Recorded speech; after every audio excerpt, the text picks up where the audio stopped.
U.S. military is striking back after a deadly drone attack killed an American contractor and wounded 5 service members. The Pentagon says that an Iranian-made drone struck a base in northeast Syria. An official telling CNN that it was a one-way drone that intentionally crashed into its target. President Biden responded with airstrikes against groups affiliated with Iran's Revolutionary Guard in Syria.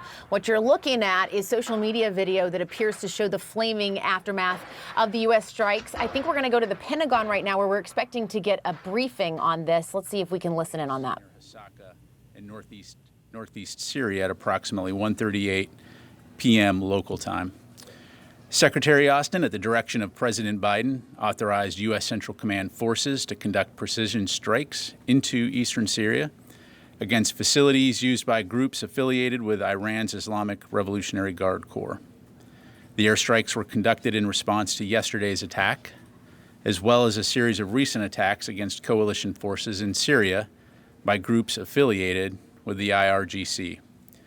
In terms of airstrike details, 2 U.S. Air Force F-15E fighter aircraft assigned to U.S. Air Force's Central and based in the CENTCOM area of responsibility struck 2 IRGC-affiliated facilities at approximately 7:40 p.m. Eastern Time, or 2:40 a.m. local. The facilities were located near Dar Zur in eastern Syria, and we're continuing to assess the outcome of the strikes. Initial indications are that the facilities were destroyed. In regards to any militant casualties, we're still assessing. These precision strikes were intended to protect and defend U.S. personnel, and the U.S. took proportionate and deliberate action intended to limit the risk of escalation and minimize casualties. As Secretary Austin said in his statement, no group will strike our troops with impunity. Again, Secretary Austin, along with the Department of Defense, offer our thoughts and prayers to the family and colleagues of the American contractor who was killed and with those who were wounded in the attack. Our forces deployed in Syria continue to conduct their important mission in support of the international coalition to ensure the enduring defeat of ISIS. Separately, Secretary Austin and Chairman of the Joint Chiefs of Staff, General Milley, testified yesterday before the House Appropriations Subcommittee on Defense to discuss the President's fiscal year 2024 budget. Next week, both leaders are scheduled to testify before the Senate Armed Services Committee and the House Armed Services Committee on DoD's budget posture and our future year's defense program. Again, the Secretary and the Chairman look forward to working with Congress to provide our service members serving around the world with the resources that they need to accomplish DoD's mission and strengthen America's national security for the 21st century and beyond. Finally, on Wednesday, Secretary Austin unveiled a comprehensive plan aimed at improving the lives of our dedicated military force and their families. The new plan consists of 6 additional actions that address essential needs in education, childcare, parental leave, and career advancement. The Department of Defense is committed to working with Congress and other stakeholders to ensure the successful implementation of these measures. The plan directs the implementation of the following: universal pre-kindergarten at DoD education activity schools, dependent care flexible spending accounts for service members, promoting awareness of new military parental leave benefits, improvements to the Exceptional Family Member Program, expanded spouse eligibility for career advancement account financial assistance, and continuing efforts for portability for professional licensees for military families. Secretary Austin and the Department of Defense are dedicated to enhancing the quality of life for our service members and their families through these new measures.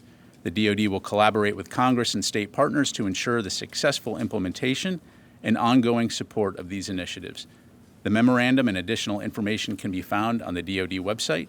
Yeah, so a couple new details that we got from the Pentagon press secretary there, specifically that the fighter jets that carried out this airstrike on these Iran-backed facilities in Syria were 2 U.S. Air Force F-15E fighter aircraft, and they actually struck 2 facilities, and we were told earlier today that those facilities were where Iranian proxy groups were housing some munitions and also using as a base to gather intelligence. Now, we are also told by Ryder there that the Pentagon is still assessing the number of militant casualties that actually resulted from that airstrike. It is unclear how many people actually died there. However, UK-based human rights monitoring group says that there were at least 8 killed as a result of that U.S. airstrike airstrike.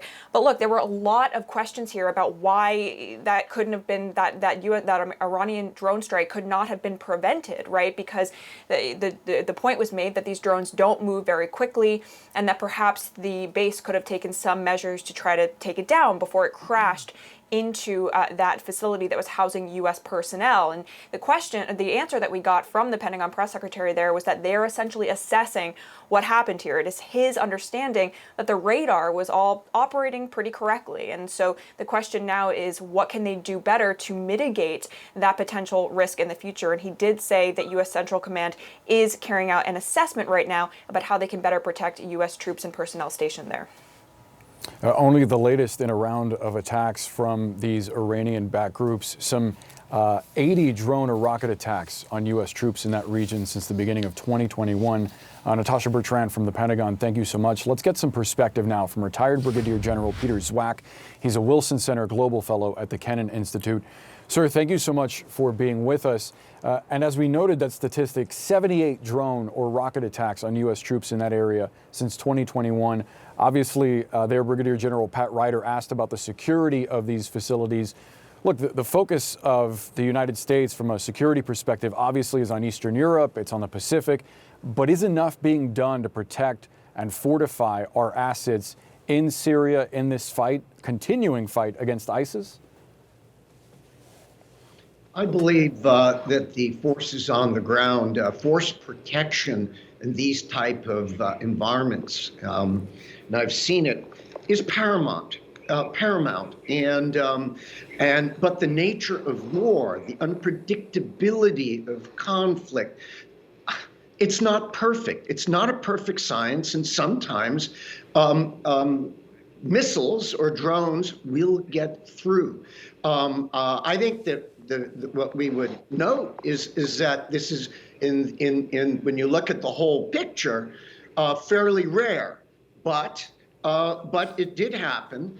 78 attacks apparently over the last few years between Syria and Iraq, yes, but I've got to believe those ground commanders whose responsibility it is number one is force protection before offensive operations.